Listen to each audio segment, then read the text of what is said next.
Welcome to Rewa Sidhi tunnel. आज मैं आपको रीवा सीधी के बीच स्थित मोहनिया घाटी के बिल्कुल नीचे जो नवनिर्मित टनल है उसकी पूरी यात्रा कराऊंगा। ये टनल जिसका निर्माण कार्य 2018 में शुरू हुआ था, अपने निर्धारित समय से 6 महीने पहले ही कंप्लीट हो गई, जिसका कुल बजट 1004 करोड़ रुपए कुल लागत इसकी आई है। ये टनल रीवा के गुड़ में स्थित 750 मेगावाट उत्पादन क्षमता वाले एशिया के सबसे बड़े सोलर प्लांट से आधा किलोमीटर आगे शुरू होती है और ये सीधी में निकलती है, जहां से चोरहट के लिए एक 15 किलोमीटर का बाईपास बनाया गया है। इस नहर का उद्घाटन केंद्रीय मंत्री नितिन गडकरी जी ने किया। ये जो टनल है ये अत्याधुनिक कैमरों और एयर पास सिस्टम से लैस एक 6 लेन की अत्याधुनिक टनल है, जो कि मध्य प्रदेश की सबसे लंबी टनल है और इसकी कुल लंबाई 2.28 किलोमीटर है। टनल की एक सबसे बड़ी विशेषता ये है कि टनल के ऊपर से बाणसागर बांध की 2 अंडरग्राउंड नहर जो है वो निकली हुई है, एक उत्तर प्रदेश के लिए और एक बिहार के लिए।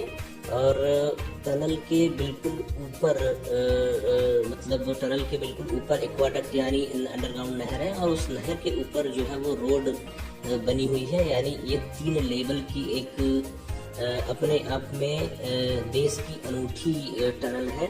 ये टनल, उसके ऊपर एक्वाडक्ट और उसके ऊपर सड़क, जो इस टनल को खास बनाती है।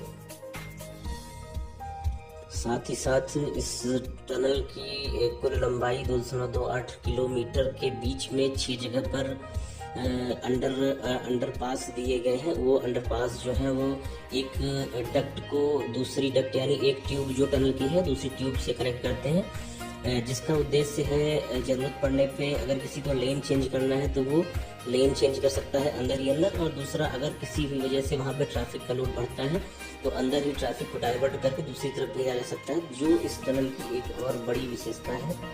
टनल के बन जाने से रीवा और सीधी के बीच की कुल दूरी जो है वो 7 किलोमीटर कम होती है, परंतु समय की दृष्टि से अगर देखा जाए तो 45 मिनट से लेकर 1 घंटे तक की बचत जो है वो समय में होती है। इसका मुख्य कारण यह है कि रीवा और सीधी के बीच पड़ने वाले मोहनिया पहाड़, जो कि विंध्याचल पर्वत श्रृंखला का हिस्सा है, को पार करके रीवा से सीधी जाना पड़ता था, जिसमें से कि लगभग 45 मिनट से 1 घंटे का समय पहाड़ को पार करने में लगता था। क्योंकि विंध्याचल पर्वत की चौड़ाई अधिक है, इसलिए क्रमशः एक के बाद एक चोटियों को पार करना पड़ता था। इस प्रकार दूरी की दृष्टि से अगर देखें तो 7 किलोमीटर की कमी रीवा और सीधी के बीच के डिस्टेंस में आई है और समय की दृष्टि से लगभग 45 मिनट से 1 घंटे का समय अब रीवा से सीधी जाने में कम लगेगा।